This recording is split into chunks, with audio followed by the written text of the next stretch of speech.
Homecoming is always a special time at Texas Southern University.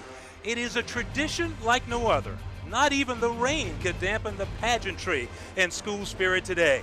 Even the TSU Tigers, who went on to play in the NFL, are back home to see Texas Southern take on their rivals from Louisiana, Southern University. Good afternoon, everyone, and welcome to our broadcast on Root Sports. I'm Butch Alsandor, along with former Texans and Rice University star N.D. Kalu. We have Nick Strong on the sideline, and of course, N.D., you've been involved with a lot of homecoming games. How do you just push aside all the distractions and focus in on the work at hand? You know what, you make sure you take care of things during the week, and like you said, you just have to push it aside. And what I typically did in college when we had the homecoming, you have family, you have friends coming in, I made sure everything was done by Thursday. So Thursday evening, mentally, physically, you're only focused on football. When you look at these two teams, the Tigers and the Jaguars, it's like looking in a mirror. They come into this one with identical 3-3 records. Identical records, identical playmakers, and identical offenses. TSU averaging 33 points a game, Southern averaging 35. So this is going to be a well-played-out game on offense. No doubt about it. We'll see how the rain works into that. Now let's check out our players to watch, and we start with the TSU quarterback, Avion Hurts, the redshirt junior, comes into this game making his fourth start of the year. I'll tell you what, he's dancing before the game. He's going to be dancing during the game because he's a playmaker. Not only can he throw 6 touchdown passes last week, but he could also hurt you with his legs. He was also the SWAC player of the week, passing for 311 yards. That's not too bad at all. Of course, Hurts' number one target will be wearing number 80. That is Derek Griffin, the 6'7" freshman from Terry High School. And when you see his 6'7", you have to do a double take. Yes, he's 6'7", and when you see him, he's an impressive athlete. But not only does he look the part, he plays the part. He's a very accomplished wide receiver in his early career, and this is a guy that he's going to be targeted and he's going to be looked to throughout this entire game. And he delivers 21 catches, 9 of which have gone for touchdowns. Pretty productive young fella right there. No doubt about it. For Southern University, their big man is actually pretty small. He is Willie Quinn, who's about 5'5" and 150 pounds, soaking wet, and we will see him soaking wet today. Of course, he can make it happen. He can score from anywhere on the field. He's small in stature, but a huge heart, and what makes him so productive is that he gets it done during 2 phases. On offense, he's the 6th leading wide receiver in the conference, and as a kick returner, punt returner, he can really flip the field. And, of course, we are expecting a very exciting game here at BBVA Compass Stadium. Kickoff between the Tigers and the Jaguars is coming up. You know, talking to Coach Asbury this week, he had a very unique way of looking at it. And what he said was, we are looking at this as a 2-game season right now. We need to win this week, and then we need to win next week to get ultimately to where we want to go, and that is to have a winning season. And I'm sure he takes it a step further. When he's talking to you, he's telling you he's looking at it as a 2-game season. But when he talks to his players, I guarantee he's telling them take it 1 game at a time, 1 play at a time, and that's what I expect to see out here. Eric Medina's kick is up, and the whistles are blowing, and we have a stoppage in play right off the bat. We will see what the officials have on that.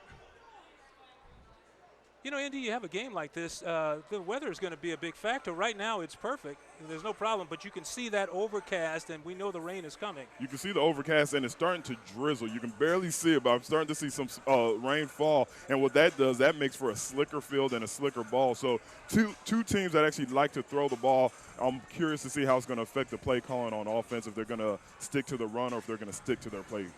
Well, that's a very good point, because they both like to air it out, and they like to air it out a lot.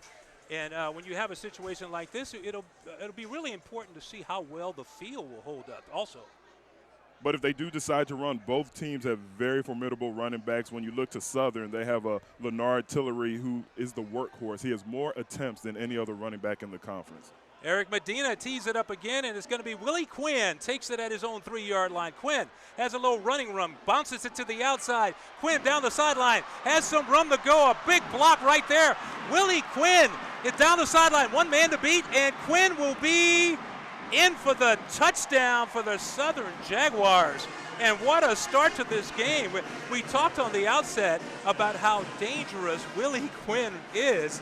And, boy, he gave us a sample of that. And I think he may have gotten hurt on the play. He's grabbing the back right there, looking at that hamstring problem. But take a look at that, Indy. You know, we talked about it. You talked about it, how he is in the open field. And once he gets a head of steam going, he is very fast and hard to catch, even if you have the right angles. But you have to credit the guys blocking it for him, but also his explosiveness and his speed.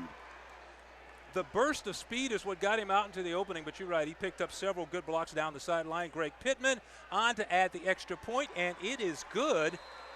And just like that, the Southern Jaguars break out on top in this one, 7-0 over the TSU Tigers. And that is huge. I mean, we've talked about the weather. We've talked about how will it affect the offensive play calling. When you can get out there and get a score on special teams on the first special team play of the game, it does ease things up. I'm not saying that they're going to take their foot off the gas on offense, but it allows you to be a little bit more conservative offensively with the weather that they're expecting. You know, talking to the coaches, they talked a lot about Willie Quinn, and they compared him to Reggie Bush.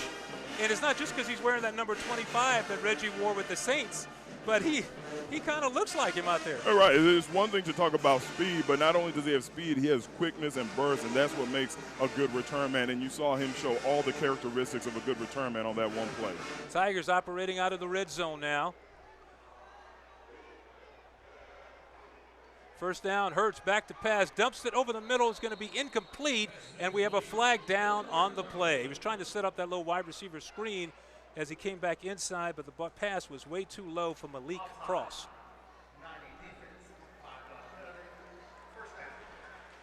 Our game referee, Roderick Holloway, said the Jaguars were offside, so the TSU Tigers will come up with 5 yards. That was Gabe Echols on the play for the Jaguars, breaking that thing up.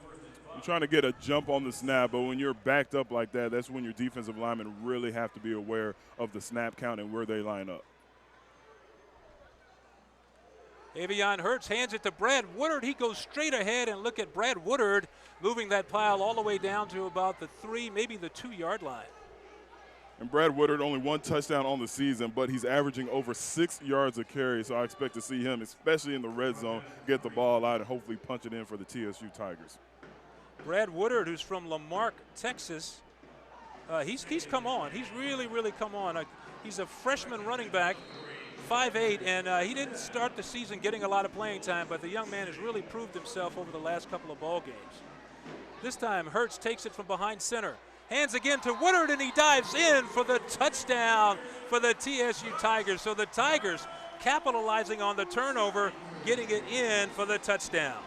And you'll see a big hole that the offensive line gave him. He was able to dive, but he was untouched until he crossed the goal line. When you see that, when you see the player, look, he doesn't get the first contact until he's crossed the goal line. You credit the big guys up front for creating such a nice running space for him. That offensive line punching open some big holes down there. Look at him giving the money sign there in the end zone. He needs to pat those offensive linemen on the back and say thank you. He really should. Eric Medina for the extra point, and his kick is up and through, and we have ourselves a tie ball game. 7-7. We have a timeout on the field, and we're going to pause for a timeout in the booth with the Southern Jaguars and the TSU Tigers tied at 7 in the first quarter. Second down and short for the Jaguars. Austin Howard to throw again, completes his pass, and it's Talbert who steps out of bounds after picking up the first down. Nico Talbert, the guy who made the fumble on the punt, comes up with a nice catch there and a first down for the Southern Jaguars. And like you mentioned, he is the one who came up with the fumble.